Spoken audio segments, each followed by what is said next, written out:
What's up, guys? Welcome back to my channel. So I'm here today to talk about The Real Housewives of Beverly Hills, Season 12, Episode 21, Not My Sister's Keeper. So be sure to like, comment, and subscribe, and let's jump right into it. So we kick off with a little season recap, of course, and it goes over pretty much all the major plot points, starting from Dorit's break-in, and this was actually only 4 months ahead of the finale episode. I'm like, oh my gosh, like it's like, I didn't know it was like only 4 months. You know, it's like, oh shit. We also get a flashback to Sutton being public enemy number one. Everyone from Kyle to Diana to Erika thinking that she's clumsy with her words. Crystal also went in at her. It's just Sutton just being like the public enemy in like the first couple episodes of the season. Sutton's kind of faded into like, she's like not as active in the drama right now. So it's like, oh shit, no, Sutton was in the trenches earlier, you know? She deserves a little break. We'll see Lois's death, Erika's drinking issues, also the earring drama, and of course, Aspen and the aftermath. And then in the actual episode, we see Garcelle. She's prepping to host a Birkins and Bubbles party. So it's basically just like a little shopping party. The ladies can come and check out some Birkins. She called her friend, I forgot his name, but he owned like a boutique that did like couture and designer items and shit. So he brought all these Birkins and shit, just for the ladies to kind of have some champagne, buy some bags, spend some money and shit. And we learned like the difference between a Birkin and a Kelly bag. So they're both respectively named after Jane Birkin and Grace Kelly. So Grace Kelly was an actress who became the Princess of Monaco later on. And so they're explaining that and stuff. He's explaining the history behind them. We get a beautiful segue to Kyle, who's in her backyard. She's preparing to host an event for the Princess Grace Foundation for Grace Kelly, the same person who was just referenced at Garcelle's event. So it's a nice little moment. I first learned of Grace Kelly from that fucking Madonna song, Vogue. It was like, oh, Grace Kelly, Harlow, Jean. But yeah, so it's a little pretty interesting. And we learned that the ladies are going to get to borrow some fabulous diamonds. So Kyle, she's going to be wearing a 52-carat diamond. These fabulous necklaces. There's just some jewelry to wear for the gala. They're renting it and shit. So it's really fabulous. And so yeah, we see the ladies start pointing to Garcelle's event. Kyle, she instantly, when she walks in, she gets all competitive with Sutton, because Sutton's holding this emerald green Birkin. I think it was like $24,000. This beautiful shade of green. It was very much like just like a serpent emerald kind of. It was really pretty. And Kyle, she had I think her Birkin was like quite expensive. I think it was like a $48,000 Birkin, like a $32,000. It was like more expensive than like that Birkin, and it was like a turquoise kind of color. So Kyle walks in with that, and she's like, "Get your hands off of that Birkin!" So she's instantly super competitive for it. Crystal makes a comment in her confessional. She says that, oh, well, you know, Kyle would definitely win, because Sutton and her little scrawny legs, they wouldn't really do much. So she said skinny legs. I'm sorry, not scrawny. She said her skinny legs. That was pretty funny. It's so bad, but it reminds me of, I was a cheerleader back in high school, and our cheer coach, she had, like, the exact same legs that Sutton has. It was one time on the bus, I made a joke that she was like, oh, she's like those, popsicle stick, like the two popsicle sticks that are in the ice cream cone. I made this one bitch laugh her ass off. No, but, yeah, anyway, it just reminded me of that. That was so fucking funny. It reminded me of my high school days or whatever. Kyle, she says that she also feels kind of awkward with Lisa Rinna, because it turns out that her sit down with Kathy happened just one day before. So just the day before, she had the emotional sit down with Kathy. Lisa Rinna came and was really, basically didn't accept Kathy's apology, was holding her accountable. So that just happened the day before, so Kyle understandably, she feels weird, and she's like, So it's like, damn. And she says she hopes Kathy's apology was enough. And it's like, ooh, girl, it wasn't. Like, we then see Garcelle set sights on a $14,000 Birkin. It's yellow, and it's Garcelle's favorite color. And she ultimately commits to buying it. So Garcelle officially has her first Birkin. And so because Garcelle's kind of on the fence for it, but Kyle was like, it's a great price. Like, it's $14,000. It's like $10,000 less than that green one that Sutton was holding. You know, it's like, get this one. If you got a Birkin, get this one. Like, it's your favorite color. It's 14 grand. It's a good price for a Birkin. Kyle says you can just sell it, resell it if you don't like it. So she got it. So good for Garcelle. And Sutton, she was like, Garcelle, you had a Birkin cake bippity boppity boop, turn it into a real Birkin. Like, get it, girl. Like, because Garcelle says, like, it's just so fucking expensive. Like, that much on a bag. They're like, no, do it, girl. Just do it. You've earned it. So, good for her. This is a scene of Kyle and Garcelle, the two queens of Beverly Hills. They're discussing and talking about the Kathy stuff. Because remember, Garcelle, she wasn't at the club. Everyone was at the club except for Garcelle and Cherie. They were at home sleeping. So Kyle says that Kathy apologized to Lisa Rinna over having her meltdown. And Garcelle, you can tell she's kind of perplexed, like, what? Why'd she apologize to Rinna for? And Kyle eventually tells Garcelle about how hard Lisa Rinna is going at Kathy. And she just feels like it's just too much right now. And everybody see where Kyle's coming from. And Garcelle, she says she feels like Lisa Rinna just butt the fuck out, is between sisters. And Garcelle says, I think Garcelle has 4 sisters or 5 sisters. I think she has 4 sisters. She's like, no, I get it. You know, drama comes up and you just gotta just handle it between you guys. And so if Kyle wants to sweep it under the rug and move on with her sister, Lisa Rinna just let it happen. Kyle accepted Kathy's apology, so Lisa Rinna should accept Kathy's apology. That's basically what Garcelle's saying. I think that's the most logical, like, place to kind of stand. You know what I mean? Because, like, you know, even if Lisa Rinna is being genuine, which I doubt it, I don't think she's really, you know what I mean? I don't think it's really over Kyle. She just wants to get at Kathy. But even if she were doing it over Kyle, it's like Kyle's ready to move on. And it's Kyle's sister who she has had issues with in the past. So, you know, she doesn't really want to, the relationship is kind of fragile. You know what I mean? And so she's putting a lot of pressure on this. And so it's just not good, you know? And so, yeah, so I'm with Garcelle on that one. And Kyle says that all roads lead back to her. So basically meaning that, like, whatever happens, I'm the one who's going to get fucked over in the end. You know what I mean? Like, I'm the one who's going to have my relationship with my sister be jeopardized. She just doesn't want family drama again. She says it's more than her and Kathy at this point, you know, because it involves her kids too. Because when she and Kathy had issues in the past, she wouldn't really see Paris and Nikki that often. Or Kyle's kids would kind of stay away from that side of the family. And so it's bigger than just drama between friends. It's bigger than just regular housewives drama. It's deeper than that, you know, because it's family.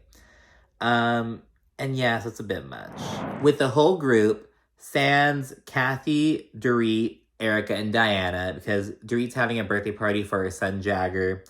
Erika had some personal issues going on, and Diana, her baby was sick, her infant. But the whole group who's there at the Birkins and Bubbles party, Garcelle brings up Rinna sit down with Kathy, because she's like, oh, I heard you sat down with Kathy yesterday. So she brings it up in front of the whole group. Rinna says, you know, she's like, oh, yeah, you know, it went well. You know, it was good. And Kyle, she also says that she's feeling better now that Kathy apologized and they can move on. You know, kind of really picking up what Garcelle's laying down and just kind of using it to forward her own thing. So you can see some kind of teamwork going on.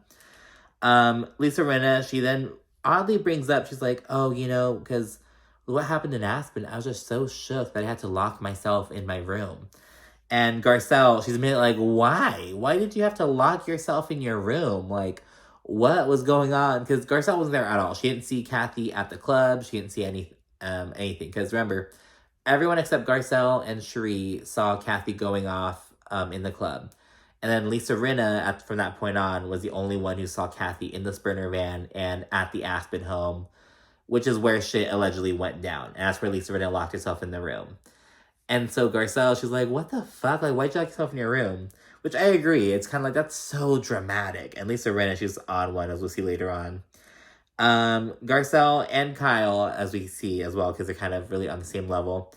They're both seeing past Lisa Rinna's dramatic antics. They're both just, like, seeing through the bullshit. They're like, you know, this isn't really, I don't know. Because like I said, everyone's kind of vibe is, you know, Kathy may have, you know, gone off, said some shit, but Lisa Rinna is kind of, you know, kind of running with it a bit. And it's just, you know, it's kind of interesting, just given her track record so far on the show, you know, all the different enemies she's had, different people she's fucking run off the show and shit. Just interesting seeing, this is the Lisa Rinna takedown season. And I love it.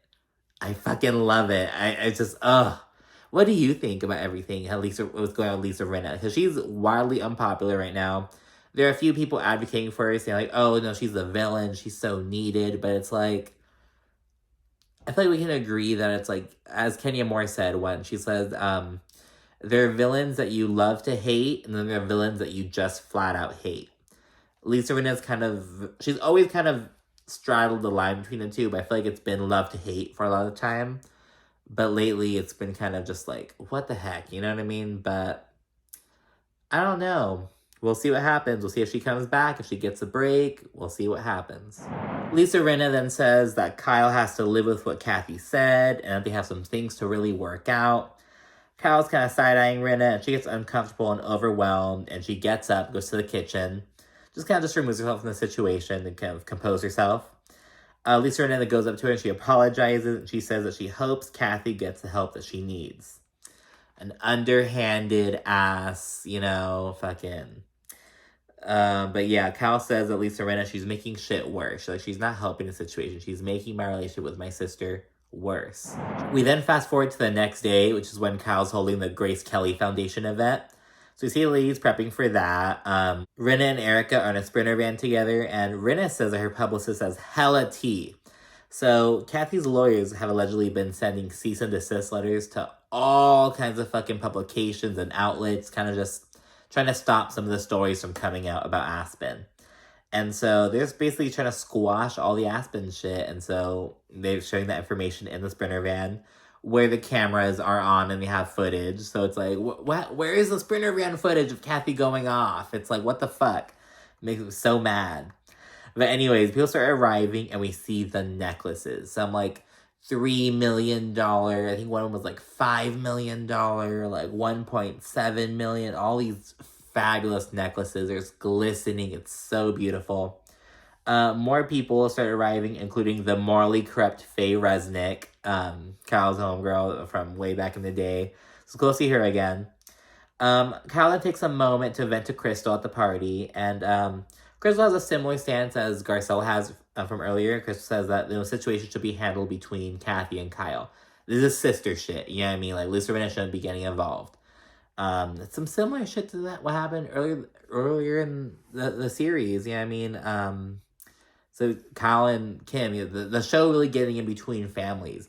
You shouldn't be on the show with your family members from what we see. We see Kyle struggling with Kim and Kathy, Teresa Giudice on New Jersey, and Joe Gorga. You should not be on a reality show like that, like Housewives, with your family members. You just shouldn't, like, as co-stars. It's no bueno. It's kind of what I'm learning, at least. Kyle then says that, everyone knows that Kathy, went off in the club and all the allegations and shit. But Lisa, Rinna, and Erika are the only ones who seem to be, like, super upset about it. The ones, like, running with it and shit. And she says that none of the women there are angels. And, they're really only hurting Kyle and her kids in the end. She's like, they think they're getting at Kathy. They think they're taking some of the heat off of Erika, but they're only hurting me and my family. So Kyle's beginning to turn on the Fox Force 5. So it's like, yes! The circumstances around it are really bad, but I'm really proud of Kyle for, like, choosing, Kathy's side in this. And it seems like the bare minimum almost, but it's like, there's a complicated dynamic between the Richards sisters. You know what I mean? A lot of fragility there. So, good on Kyle. There's some more socialization going on, and we see a segue to a dinner sit-down. Diana's fiance, Asher, he's wearing these fucking Dorothy-ass, sparkly-ass ruby slippers, and so it's just like, oh my goodness. These aren't helping the allegations. Carolyn asks Garcelle if she's talked to Kathy, and Garcelle says yes, and Kathy's upset about people basically running with a narrative about her in which she doesn't look good. And in the confessional, Garcelle says that Rinna may have really impacted Kyle and Kathy's relationship, and she's like, was it worth it in the end? No one will know except Lisa Rinna. Basically asking, all this bullshit, all this drama that's ensued over you sharing, Kathy's alleged meltdown in Aspen. Was it worth it? Was what she said worth it? Like, you're the only one who'll know. And so it's like, damn, it's like, it's so true. And it's kind of making me wonder if we're going to learn at the reunion what was said, allegedly said. I don't know. I'm sure that they would have cut it out, because we're always been kind of moving kind of sneakily around the reunion. We didn't get the reunion trailer at the end of the episode, as usual. In fact, we usually get the reunion trailer kind of early, like earlier. But yeah, so it's kind of giving sneaky, but who knows. I should also add that Garcelle points out that if Rinna and Erika really cared about Kyle and they really valued her as a friend, they drop this shit. Because again, it's family shit. It's like, it's shit that's deeper than, but, so yeah, Garcelle says, but the fact that they're not dropping it and that they're continuing to run with it shows that it has nothing to do with Kyle. It's their own, they have their own, intentions, essentially. So Garcelle sees what's going on. Yeah, I mean, I feel like she's voicing what a lot of the audience is thinking. Erika and Rinna, because this conversation is going down at the fucking table. Like, I should add, Garcelle's not saying this in the confessional. Garcelle's saying this to Kyle at the table. Like, let me point that out. Erika and Rinna, they pick up on the conversation, and they're kind of not really pleased with it. And Garcelle tells Kyle that, you know, she thinks Erika is trying to kind of get the heat off of herself. And Kyle agrees and says she thinks that they're utilizing the opportunity and kind of running with it for the sake of getting some of the heat off of Erika. Because remember, for the past year and a half, almost 2 years now, Erika has been the subject of mad scrutiny. So, yeah, she has a point there. The ladies start getting cold, and so they start kind of huddling over to this other seating area where there's like all these heaters laid out. They obviously just set it up for the housewives to enjoy. Garcelle, she's then kind of standing by a heater by herself, and Sutton kind of comes up with her. And Garcelle says that she's so confused as to why Kathy apologized to Rinna. She's like, I need to get this story straight. Like, why the fuck did Kathy apologize to Rinna? Like, what the hell? And so I was like, oh my god. And so Garcelle brings this up with the group while they're sitting down this little couch area. And Lisa she says she didn't need anything from Kathy. You know, she's like, I didn't want an apology from her, but she gave it to me. Garcelle then says that, you know, if Kathy apologized, then we should all move on. And Lisa Rinna instantly gets all dumb and defensive. She's like, who are we talking about? Who's not moving on from it? Who are you talking about, Garcelle? Like, what are you talking about? Like, just instantly just kind of, like, getting all defensive and shit. And Garcelle, she's like, oh, I'm talking about you and Erika, actually. And Lisa Rinna oddly accuses Garcelle of having an attitude. She's like, oh, you have an attitude. I feel like you have an attitude with me, Garcelle. I'm sensing an attitude. Like, what's going on? And it's like, Lisa Rinna, you're the one with the fucking attitude. Like, what? It was really weird. And Garcelle, she flat out says, you know, I'm just saying that it seems like now all the attention is on Kathy and not Erika and the comment she's made about the victims, the earrings, the whole legal situation. Now we're talking about Kathy. So she's basically pointing out that there's something to gain from the situation. Carolyn says that she wants to move on just for the sake of her fucking family. And Lisa Rinna says, oh, well, but you can't just brush this under the rug and not address it. Like, you can't just do that. And Garcelle says, you know what? If she wants to, then yeah, they can. Like, they can. If she wants to, they can brush it under the rug. Who are you to say that they can't? And Lisa Rinna, really just out of the fucking blue, she says, oh, you know, I couldn't not bring this up. I couldn't just sit on this. If I would have just sit on this, I would have gotten sick and gotten cancer. It's that vile. It's just that vile. And it's like, what the fuck? It's, in that moment, it's just like, I lost all sympathy I had for Lisa Rinna and her whole, it's like, how many cancer survivors and people who've, like, lost family members, you just piss off. You know what I mean? It's like, just so nonchalant. It was just so nonchalantly, like, and it wasn't even like an allegorical. It wasn't even like, oh, you're a cancer to society. It wasn't even something like that. It was like, oh, if I would have kept this secret, I would have gotten sick and gotten cancer. And it's like just so dramatic, and everyone's like, what the fuck? Like, just so unnecessary, so stupid, just so nasty, to be honest. Rinna then reiterates that only she knows what happened in that house, and she is protecting Kyle. She's like, everyone thinks that I'm the bad guy and shit, but I'm trying to protect Kyle, so fuck you guys. You guys don't even know what the fuck happened. That's what Lisa Rinna is basically saying. And supposedly, Erika also doesn't know what happened in the house. She's like, Lisa Rinna didn't tell me what Kathy said. I have no idea. I don't believe that for a second. I'm sorry. It's like, you're telling me Lisa Rinna didn't tell you, like, that's bullshit. I'm sorry. There's no fucking way. Erika then says that, I went through it for a year and a fucking half.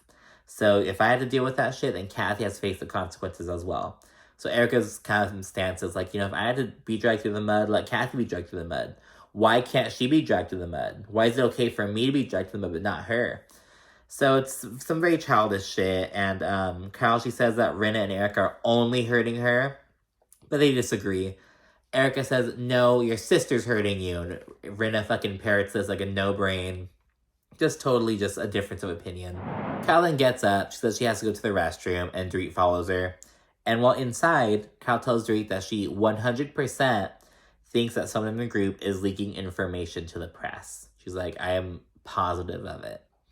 She says that she was told by a very credible source who the leak was, and that there are other bits of information that were leaked that didn't make the publication. So it's basically got a tip-off from someone on the inside. And she implies that it was Erika. And so Sutton's right there kind of talking to Kyle as well. She segued to going inside as well. And ballsily, Sutton gets up and she straight up asks Rinna and Erika if they leak stuff to the press. And they both say no. And Erika says, I don't know how to do that, no. And Kyle outright just says, it was your publicist. Not asking, could it have been your publicist? She accuses Erika's publicist of leaking information in a matter-of-fact kind of way. In her confessional, Erika, she goes off and she says, you know what? Kathy Hilton did her shit in public. They were in a public bar. So it was a bar, but it was a members-only bar. So it's not anyone could be in there, and they could also get a list of who was in there. So that's a thing. They could have maybe paid off the other people who were there in the bar. I don't know, because it's a members-only kind of place, so you have to present your membership. So they would know who was in there. So, anyways, I don't know, but Erika's saying, she did her shit in public, and you could have leaked that shit, although not just anyone was in that bar. She also points out that Kyle's afraid of Kathy. And it's oh. I don't think Kyle's afraid of Kathy. I think Kyle's a little bit intimidated of Kathy. Kathy's her older sister. They've had this kind of troubled relationship. Kathy triggers Kyle's anxiety, but I don't think she's scared. You know what I mean? I'm playing Sutton and Crystal and kind of picking the words. Kyle keeps going with her accusations, saying that Erika's publicist leaked information about Kathy to the press. Erika and Rinna, they're all defensive, just parroting each other. Some fucking Tweedledum, Tweedledee shit. It's just oh my goodness. They're both did he see anything published? What publication? What article? What article said something? What did I leak? What do you know? Total bullshit, just parroting each other and shit, just making no sense. And their behavior, their defensiveness just shows how guilty they are. It's Lisa Rinna's not that great of an actress in real life. You know what I mean? How defensive she's getting right now. It shows that something has to be going on behind the scenes. It just does, Rinna then says that Kyle's covering for Kathy Hilton. So that's the stance that they're fucking taking. That's a hill that they're gonna fucking die on. Erika then continues getting irritated. And she straight up fucking says, oh, Kathy isn't well known enough to take this distraction off of me in front of the group. And it's Kyle literally fucking laughs.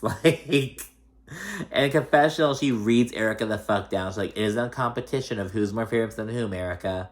But if you want to play that game, I think Hilton's a bigger name than Girardi. And it's boop. And yeah, so it's hella weird between Kyle and Rinna and Erika. The ladies start rolling out, and Kyle says in confessional, if I have to, I'm going to choose my blood. I'm choosing Kathy. So yeah, that's what Kyle says, and then we get the end cards. Dorit, she's continuing to heal from her trauma. The robbery suspects are still at large. Crystal, she's seeing an eating disorder specialist. Diana, she unfortunately suffered another miscarriage, but she remains determined to have another baby, she says. Sutton says that she's still seeing Sanjit as friends, so it's interesting. Good for Sutton. Garcelle, she wrote her memoir, went on a book tour, and she kind of got some drama with Erika going on. Erika, we got some legal updates. She was found not guilty by a judge in one lawsuit, and She had to give up the earrings and shit. Lisa Rinna, of course, she's continuing to, some stuff on Lois, like, to grieve Lois. She apparently had an event for her in Medford, Oregon, I believe.